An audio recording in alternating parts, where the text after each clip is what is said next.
The Yakovlev Yak-130 and its variant, the Armaki M46FA Master, are modern Russian and Italian armed jet trainers. In real life, these help to train newer pilots, while in War Thunder, these nimble yet lightly armed aircraft can either be quite fun to fly, or a bit of a drag. Join me in this video as we take a look into them, going into their real-world history, their state in War Thunder, and how to play them.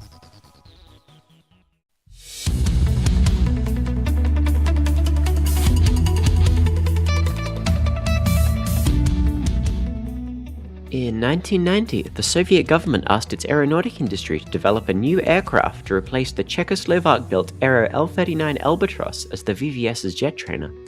Multiple bureaus put forward proposals, including the Myasishchev M200, the Mikoyan MiG-AT, the Sukhoi S-54, and the Yakovlev Yak-UTS. In 1991, only the MiG and Yak designs remained, and Yakovlev began development in earnest.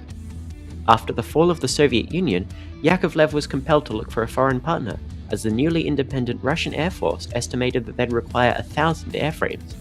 Entering discussions in 1992, it would agree in 1993 with Italian company Armaki to jointly develop the plane as the AEM Yak-130D, with Armaki being responsible for the project's financial support, as well as technical assistance.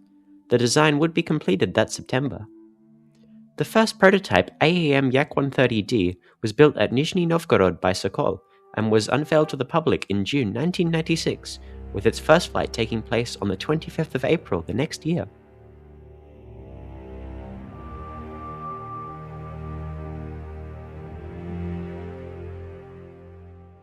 In 2000, differences between Yakovlev and Armaki brought the partnership to an end, and each continued to develop their aircraft separately, with the Italians going on to name these the M346.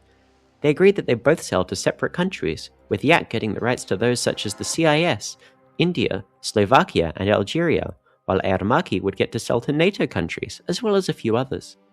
In early 2002, the Yak-130 and the MiG-AT were officially chosen as the Russian Air Force's new trainers, but the Yak-130 was quickly said to be superior, as it could serve as both a trainer and a light combat jet. So the next month, it beat out the MiG-AT to become the sole winner, leading the VVS to Order 10.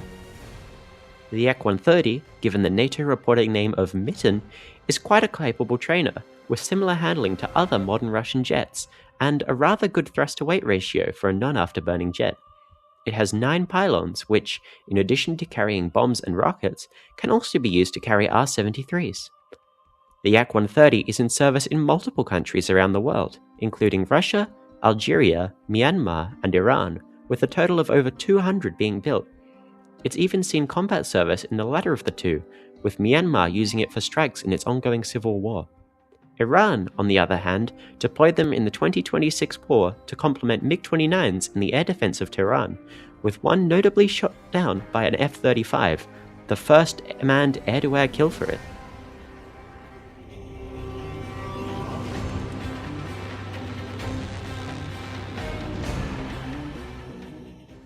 After the M346 Master split off from the Yak-130 at the turn of the century, Armaki continued work on it, selecting the Honeywell F-124 engine to replace the Russian one.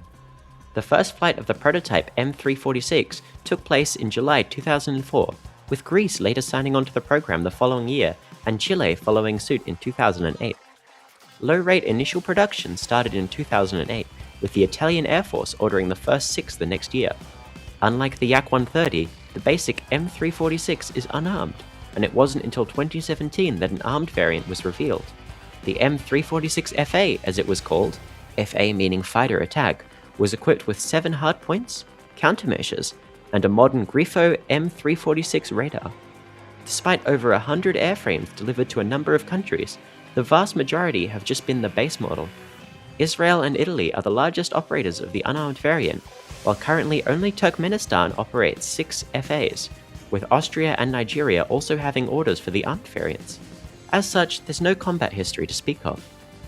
Being equipped with Western weapon systems and avionics, the M346FA can carry a number of modern weapons, including Iris-Ts, AGM-65 Mavericks, and Marta Mk2A anti-ship missiles, among others.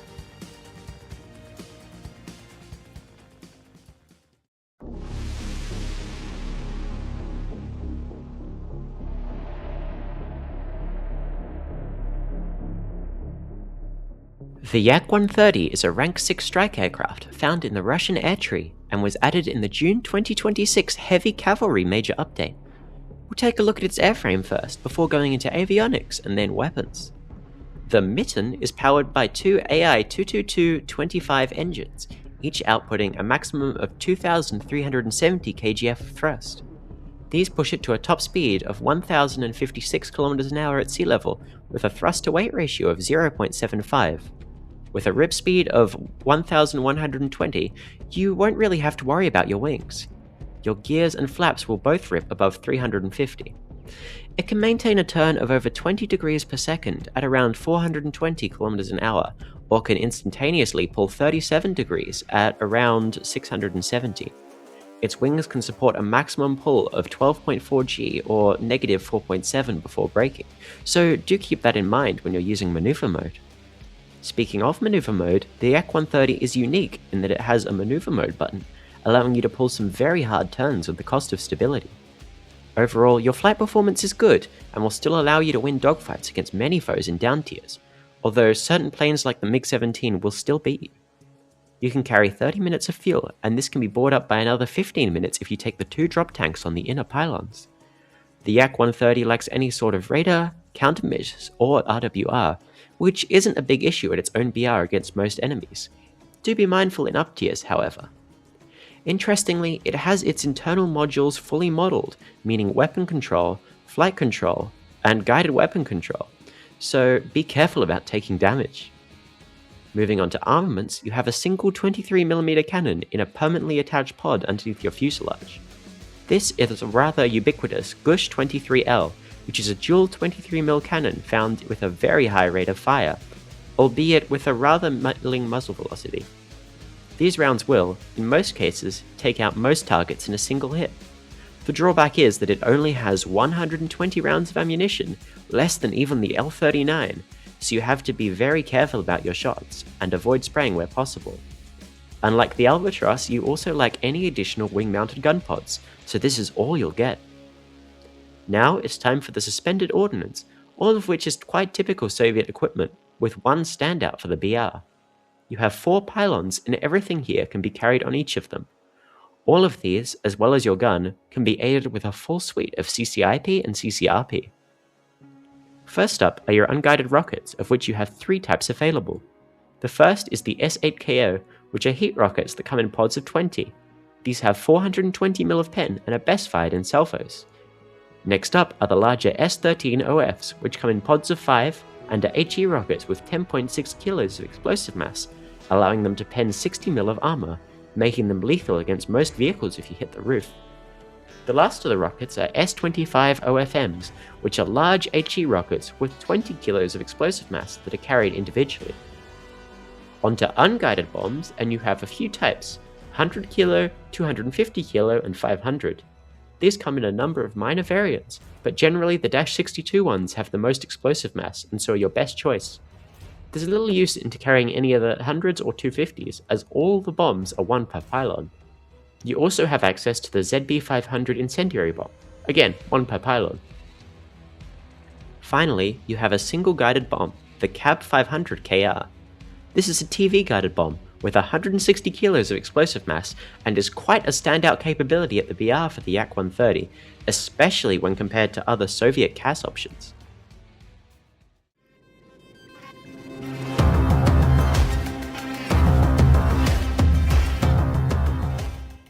In ARB, the Yak-130 sits at 9.0, where the matchmaker puts it in a very favourable position, often seeing down tiers to 8.3 or even 8.0.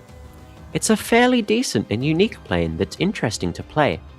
Its defining feature is its very intuitive flight model, with a maneuver mode button being able to throw a wrench into things, although the plane is held back a little by its rather low speed and ammo count. When spawning in, you can climb a little, but you don't need to go to space. You're generally fine at most altitudes, but having an energy advantage over your opponents does help. When picking targets, keep your flight performance in mind. You'll tend to beat a lot of what you see, but planes such as MiG-17s can fairly reliably beat you if played well. When you get yourself into a fight, you're pretty good at turning at either high or low speeds, although it gets pretty rough around 600 to 700 km an hour, so you won't want to stay in that regime for too long. If things are getting bad, you can use your button to get a bit of extra AOA, but don't rely on it too much as it'll cost you a lot of energy. When it comes time to shoot, be mindful that your cannon is mounted in a pod underneath the fuselage, so it's not the easiest to aim. It also has an extremely short trigger time, just 2 seconds, so make sure you fire in deliberate bursts. If you do manage to hit, your cannon has a very high burst mass, so you'll pretty reliably get the kill. At 9.0, you're not often going to be up against good IR missiles, so your lack of countermeasures isn't awful to deal with. Although, if you do feel like you're struggling with them, you can bring 4 S-25 OFM rockets to act single-use flares. While I wouldn't recommend bombing bases as you're not very fast, you're able to destroy up to 2 bases if you're using your ZB500 incendiary bombs, each base requiring 2.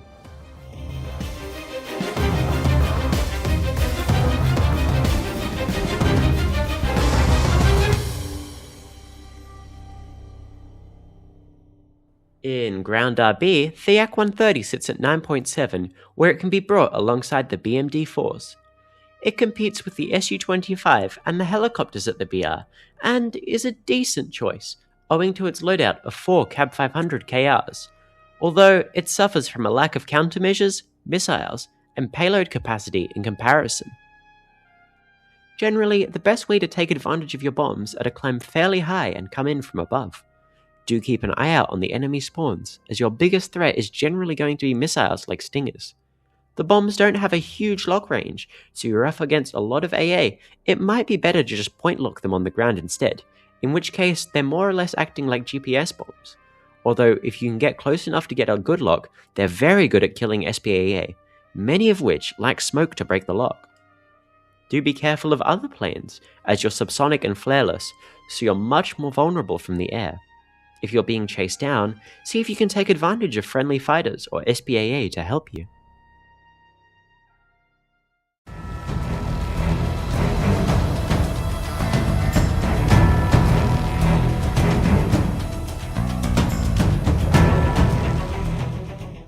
The M346FA Master is a rank 8 strike aircraft found in the Italian air tree and was added alongside the Yak-130. As with the Yak, we'll take a look at the 346's airframe first, before going into avionics and weapons.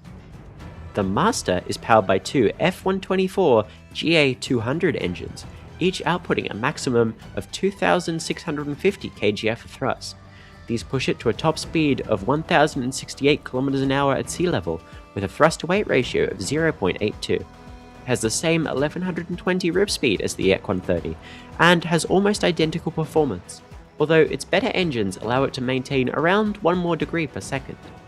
These better engines do lead to slightly increased fuel consumption, so you're down to 25 minutes plus 12 in the drop tanks on the inner pylons. Onto avionics, and the M346FA is a big step up from the Yak-130.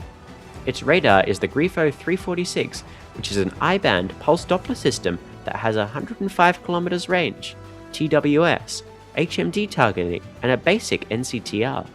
You have 120 countermeasures, and these are supported by your RWR, the Praetorian DASS, which is a very good C to K band digital system with good target identification. and is integrated with your Maw, which has a range of 5 kilometers. Curiously, unlike the Yak-130, it lacks a detailed damage model, with avionic blocks not being modeled. You don't have any inbuilt armaments, so we'll go on to suspended ordnance, the first of which is your gun pod. This is the GET M621, a 20mm cannon with 180 rounds that fires 800 rounds per minute, meaning you have 13.5 seconds of trigger time, a big step up from the Yak-130. This is suspended on your centerline pylon, so it's further offset than the Yak's gush. It's aided by EEGS, so you can better hit targets you have a radar lock on, as well as being integrated into the full set of CCIP that supports the other weapons too. Aside from a 630-litre drop tank, which you can also carry on the inner wing pylons, the other option for your centerline pylon is the AN/AAQ-33 Sniper targeting pod, which has high-resolution thermals, target tracking, and 20 to 147 times zoom, and is necessary if you're trying to use any of your laser-guided weapons, which we'll go over once we've talked about your air-to-air missiles. The first of these missiles is the AIM-9L Sidewinder. This IR-guided Fox 2 has an all-aspect seeker, but lacks any form of IRCCM, making it a very weak option for the BR, where most other NATO planes will have AIM-9Ns. This leaves your other option, the Derby, which is an Israeli-made active radar homing Fox 3 missile. It's a fairly average Fox 3 and works well with your radar and especially your HMD. You can carry up to 4 of either missile on the dedicated wingtip pylons and the outer wing pylons. All of your ground ordnance can be carried on your inner and outer wing pylons, and all bombs are 1 per pylon. Before we go into your guided ordnance, your few unguided options are 500 pound, 1000 pound, and 500 pound high drag dump bombs, as well as pods of 7 small FZ-49 heat rockets with 350mm of pen. Now finally onto guided, we first have GPS guided bombs. These are your JTAMs and come in either 500 pound or 1000 pound variants. These are followed up by your laser guided bombs, which come in 500 pound and 1000 pound variants. The 500 pound options are Paveway 2s and Paveway 4s. The 2s come in 2 variants, one with only laser guidance, while the other has dual mode laser, IOG, and GPS. The Paveway 4s, on the other hand, are completely identical to the latter, save for a slightly different visual model. For the 1000 pound bombs, your only options are Paveway 2s with solely laser guidance. And finally, the star of the show when it comes to your ordnance are your Brimstones. These are small laser guided missiles with IOG support, and you carry 3 per pylon. They've got heat warheads, which give them 1200mm of pen, making them by far your best CAS option. They're quite maneuverable too, so they excel at hitting moving targets or changing targets.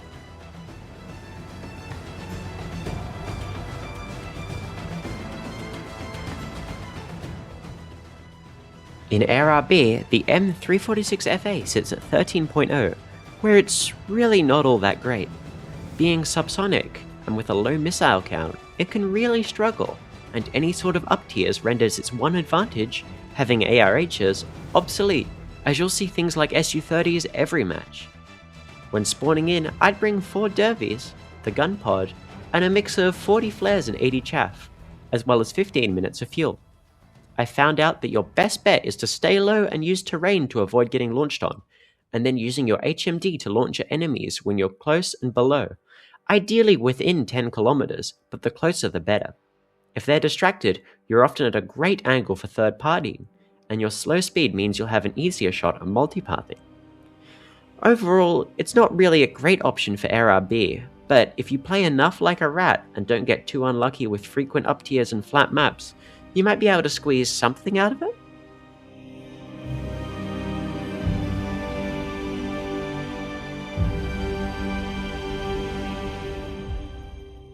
In Ground RB, the M346FA sits at 12.3, where it's not great, but arguably the best option at the BR for Italy, unless you prefer the AGM65Gs on the AV8B+.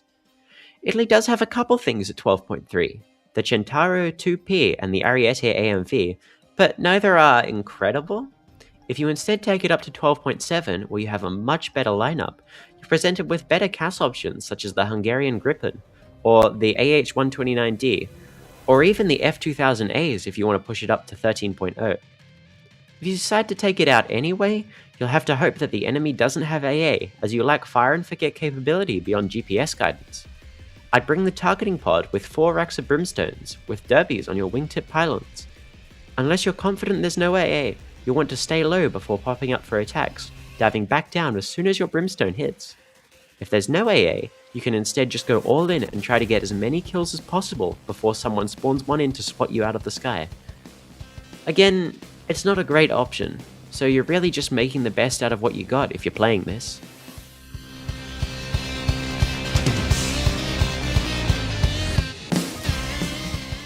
Once you've got your Yak-130, you're going to want to spade it.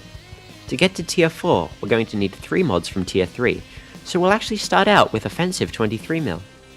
Move on to G-suit, new boosters, wings repair, cover, and new 23mm cannons. At tier 4, grab cab KRs and engine, before working back to get compressor, fuselage repair, and EFS. Finish it off with the rest of the ground ordnance and you'll be fully spaded. If you've decided to go for the M346FA, you may as well work towards spading it. Start with flares and chaff, before going on to G-suit, new boosters, wings repair, and cover. If you're playing Air RB, grab AIM 9Ls and derbies, whereas if you're playing ground RB, grab the sniper ATP and brimstone SALs. Then grab engine, airframe, compressor, and fuselage repair, before finishing off with the cannon mods, EFS, and the rest of your ordnance.